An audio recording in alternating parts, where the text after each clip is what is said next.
అంటే ఎంత కాంట్రడిక్టరీగా మీరు మాట్లాడుతూ ఉన్నారో మరి మంత్రి గారు ఒకసారి దయచేసి నోట్ చేసుకోవాలని కోరుతా ఉన్నాను అధ్యక్ష.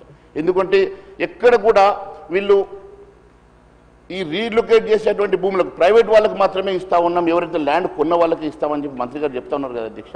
మరి ల్యాండ్ కొన్న వాళ్ళంటే అధ్యక్ష గతంలో అతి తక్కువ ధరలో వీరు ఇక్కడ ఇండస్ట్రీ పెట్టడం వలన ఇండస్ట్రియల్ ప్రమోషన్ వస్తుందని, ఉద్యోగాలు వస్తాయని అతి తక్కువ ధరకు ప్రభుత్వం వారికి భూమి ఇచ్చి ఇండస్ట్రీ పెట్టడానికి ఇచ్చినటువంటి భూములు అధ్యక్ష ఈరోజు సడన్గా రాత్రి అవి కమర్షియల్ కాంప్లెక్స్గా మార్చేస్తాను, అపార్ట్మెంట్స్ కోసం రెసిడెన్షియల్ జోన్గా టౌన్షిప్స్కి మార్చేస్తానని చెప్పి మీరు జీవో ఇస్తూ ఉన్నారు.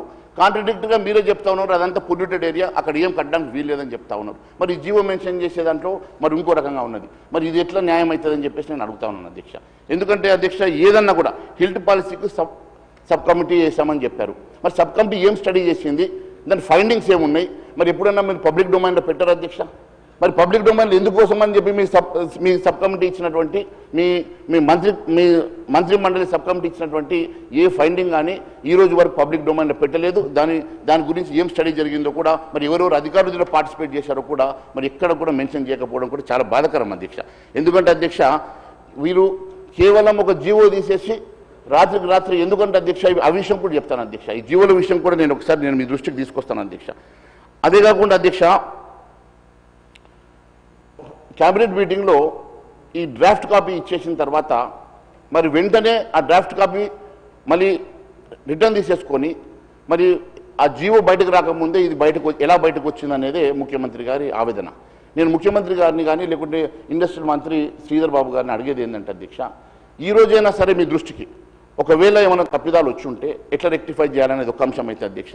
రెండోది ముఖ్యమైనది, ఈరోజు టీఆర్ఎస్ ప్రభుత్వంలో జరిగినటువంటి అనేకమైనటువంటి మరి లీజ్డ్ భూములో రెగ్యులరైజేషన్ అంటా ఉన్నారు, ఇంకా ఏదో అని అంటా ఉన్నారు. మా దృష్టికి ఇంకా రాలేదు అధ్యక్ష. ఎందుకంటే మేము వచ్చిన తర్వాత అయితే మీ ప్రభుత్వంలో మేము భాగస్వాములుగా ఉన్నాం, అంటే ఎమ్మెల్యేస్గా ఇక్కడ ఉన్నాము బీజేపీ తరఫు నుంచి.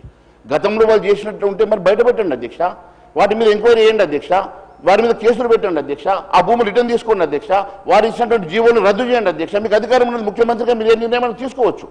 వారు ఇచ్చినటువంటి కన్వర్షన్స్ కానీ వారు ఇచ్చినటువంటి వారు అలొకేట్ చేసినటువంటి భూములు కానీ వారికి ఇచ్చినటువంటి ఫ్రీ హోల్డ్ ఇచ్చినటువంటి భూములు కానీ మీకు మళ్ళీ ప్రభుత్వం రిటర్న్ తీసుకునేటువంటి పూర్తి అధికారం ఉంది. ఎందుకంటే గతంలో మీరు కూడా ఈ హెడ్రోకి ఇచ్చినటువంటి భూమి ఎట్టయితే రిటర్న్ తీసుకున్నారో మళ్ళీ అఫ్కోర్స్ ఇచ్చేశారనుకోండి, ఆ రకంగా మీరు తీసుకోవాలనే ఆలోచన ఉంటే నేను వద్దలేను అధ్యక్ష.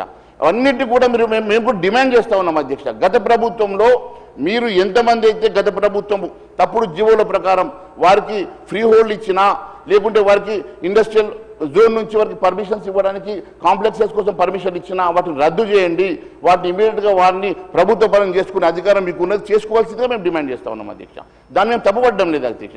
దానికి ఆ రోజు ఎందుకు మీరు మాట్లాడలేదు, ఆ రోజు మీరు ఎందుకు మాట్లాడలేదు, మీరు వాళ్ళకు కలిసినటువంటి స్నేహం ఏంటంటే మాకేం స్నేహం ఉంటుంది అధ్యక్ష.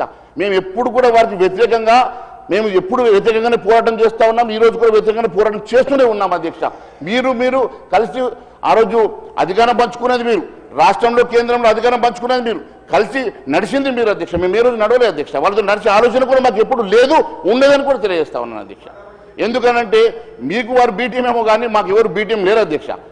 మీరు కలిసి ఏమో సంసారం చేస్తే మాకేం అబ్జెక్షన్ లేదు అధ్యక్ష. ఎందుకంటే మీకు ఎలాంటి మరి స్నేహత్వం ఉన్నా బంధుత్వం ఉన్నా మాకు ఎలాంటి సంబంధాలు లేవు అధ్యక్ష. ఎందుకంటే మేము ఎప్పుడు కూడా ఒంటరిగానే పోరాటం చేస్తూ ఉన్నాం అధ్యక్ష. మా ధర్మం కోసమే మాట్లాడుతూ ఉన్నాం అధ్యక్ష. అంతే కదా అధ్యక్ష.